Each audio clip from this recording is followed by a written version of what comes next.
Will your team win this year or will it implode this year? The answer to that question is really going to be found within the word team. If you want to be the best team, there are actually 4 words within the word team that I really want you to focus on so you can build the very best team that you've ever had. The very first word that you find within the word team is M-E, me. And yes, there is no I in team, but there are a whole bunch of me's on your team. And when you think about the word me, what does it mean? It means my example. Every person on your team has an example that they are bringing to the team. Sadly, many people come to the team with an attitude of it's all about me. In other words, they are focused on me. They are worried about how many snaps they get, how many catches they get, their own personal stats. And here's the thing.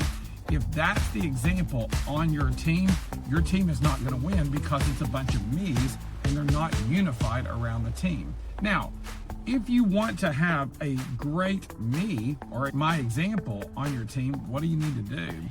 Well, the thing that is real important is that we have to understand that everybody needs to contribute the best example to the team. It starts with the head coach. It starts with the assistant coaches. If the coaches and the leaders of that team do not have the strongest example in their character, in their organization, in their resilience, and in their enthusiasm, guess what? It filters all the way down to all the players on the team, and ultimately, everybody is going to have a bad me or my example on the team. Another thing to consider when you're thinking about the me on your team, what is my effort? Is my effort the best effort? And this is how you will know if your effort is where it needs to be. You're taking shortcuts or you're not taking shortcuts. Are you putting in the effort outside of practice? Are you putting in the best effort inside practice?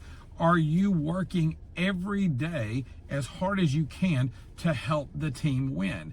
If your effort is not the best, regardless of what position you play or what role you play, you will not be successful, and your team therefore will not be successful because a chain is as strong as its weakest link. And if I am a weak me, I am the weak link of the team. The second word that I want you to look at in the word team, if you rearrange the letters, it's M-A-T-E, mate. What kind of teammate are you on the team? There are a lot of people that have strong character, they have strong work ethic, they have the talent, but they are selfish. In other words, they don't see their role as being a great mate. They have a great me, but they have a poor mate mentality. In other words, they are not understanding that their role is to lift one another up. Think of it this way. If someone around you is positive, chances are that positivity is going to rub off on you and it's going to actually make you more positive. On the other side of that, negativity is contagious as well. And the best teams have the best belief because they understand that when the best belief is in every person that's on the team, it's going to rub off on everybody else because the best mates lift everyone up. The worst are tearing them down. So if you want to be the best team, you have to be the best mate and realize that your job is to not only be your best, but to bring out the best in everybody on the team.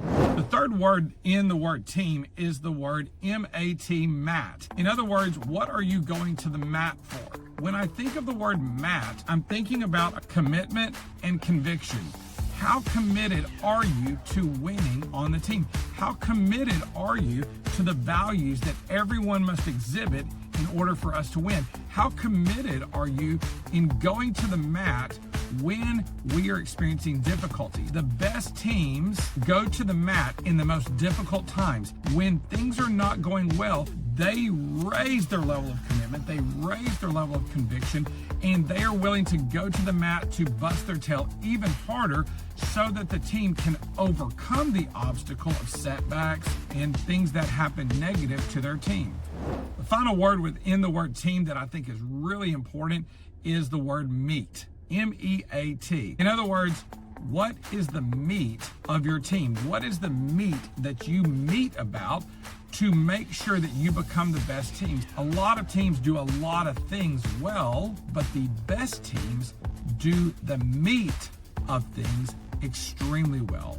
They are very disciplined. They are very routine. They're very regimented.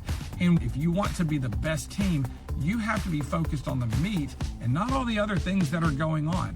If you want to be the best team, you have to have the best meat in your workout, in your execution, in your determination, and in the strategies so you can win the big game. So based off of this information, if you want to be the best team, do you have the best me on your team? Do you have the best mates on your team? Do you have the best mat mentality on your team? Do you have meat in your team? If you want to be the best team, stop doing the most things and start having the most meaningful work in your team. And when you do that, you will become the best.